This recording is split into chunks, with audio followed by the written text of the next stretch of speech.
Hi buddies, welcome to episode 73. Light turns green, brain shuts off. I see we got an impatient kind, pretty much the same type of person like this one here. Taking the exit late is a bad idea, but taking it early doesn't mean perfect safety. Student drivers like to argue, why to check mirrors and shoulder when getting on the exit? There can't be anybody there. Apparently, stupidity can be there. Idiots don't know boundaries and will overtake wherever they can find a few remaining inches of space.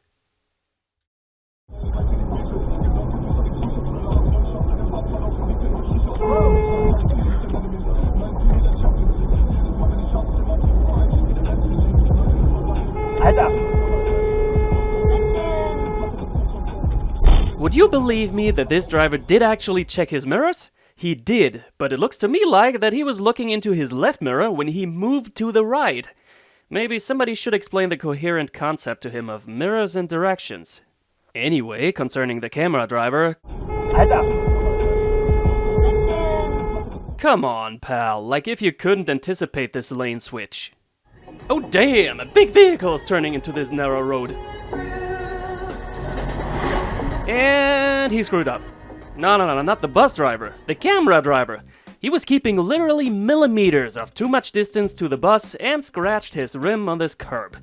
But concerning the damage, I wouldn't really call this damage and would not waste a thought about it.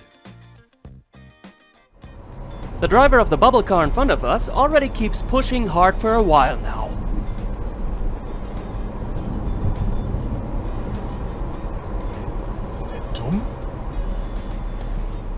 And boy, what a fail, and a pretty dangerous one. As he started to overtake, he started to doubt if he can actually make it, due to suddenly appearing traffic.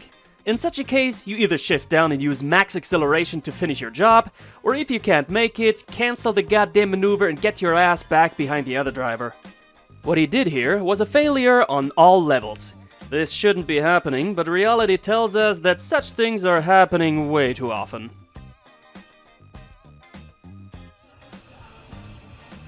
We are entering a roadwork zone. Speed limit is 60 kph, our man is already over 80, but this guy... Alter Schwede, wo kommt der denn her? He takes the cake. Apparently, a steaming hot cake, and he needs to hurry so that it doesn't arrive cold. I don't know why people keep risking their license in such stupid ways. Is impatience so universally powerful?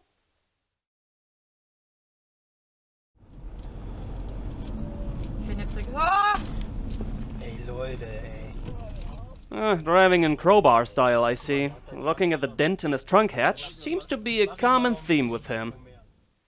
Okay, we already had far more dangerous passes today, but this one is definitely the most pointless one.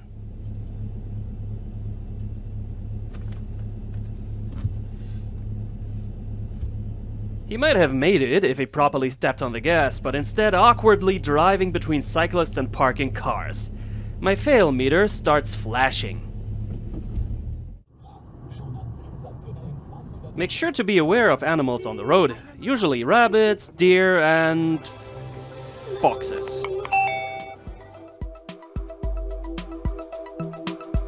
At least somebody for a change who doesn't force himself in. There is a pretty unfortunate camping trailer over there.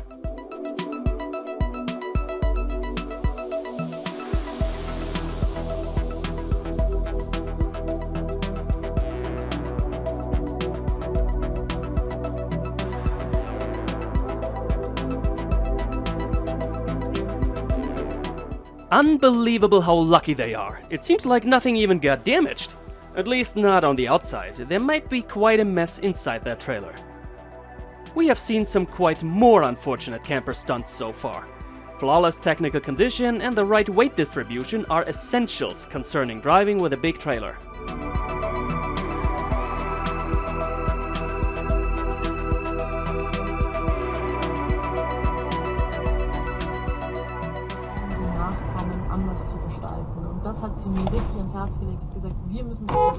Well, he pushed into our lane quite close to us and over a straight line, but his action looks like it could have a reason. Unlike so in the next clip. Up ahead is a bridge under maintenance, which is why only narrow vehicles up to a weight of 3.5 tons are allowed to pass, clearly shown by several big signs. Heavy traffic has to leave this road and exit. This truck driver either doesn't care or wants to try anyway, because understandably the detour takes a lot of time. This blockage for heavy traffic is existing for years now. Some digital signs show the same issue once again and the lanes turn very narrow, but the truck just keeps going. Well, his try is futile. As he enters, lights turn red because his weight was recognized by sensors, and he's being led away by a boom gate. It's now many years ago that I was driving for a living through entire Europe, and already then this bridge was under maintenance and controlled by the same systems. They are still there many years later. The world sees Germany as some kind of ultra-high quality dream country, but in fact so much here is going wrong, especially concerning our infrastructure, may it be roads and bridges or something like internet and digitalization. Anyway, the truck is finally gone, so we can keep going with our drive, and writing a quick WhatsApp message at the same time. Why not? Because you could die, that's why not. People are very careless about the whole topic, but there is a true reason why the use of all distracting electronic devices is prohibited while driving. They are highly distracting, and then shit hits the fan.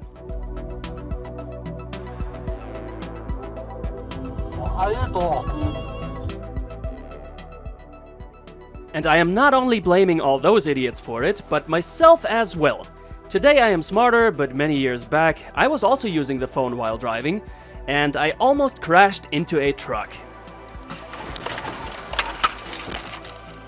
Shit. It made me learn, and I am not doing this anymore.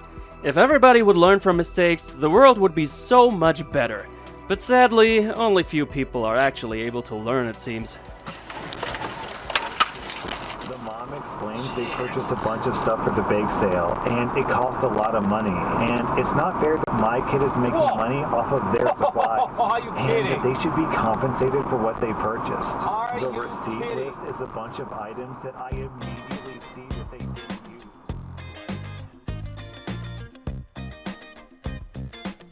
The light for straight traffic ahead is already red, and the light for the turn lane is changing too.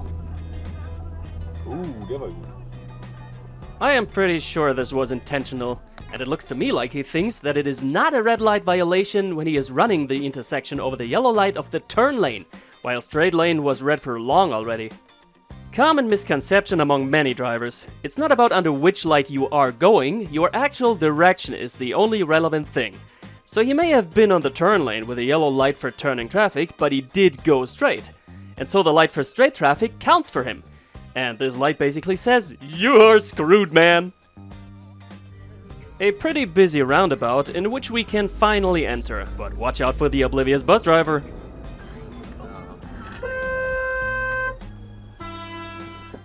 At no point did he ever look to the left.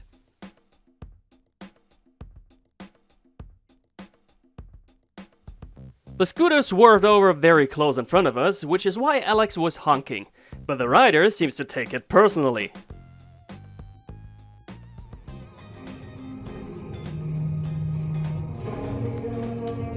Komm doch her!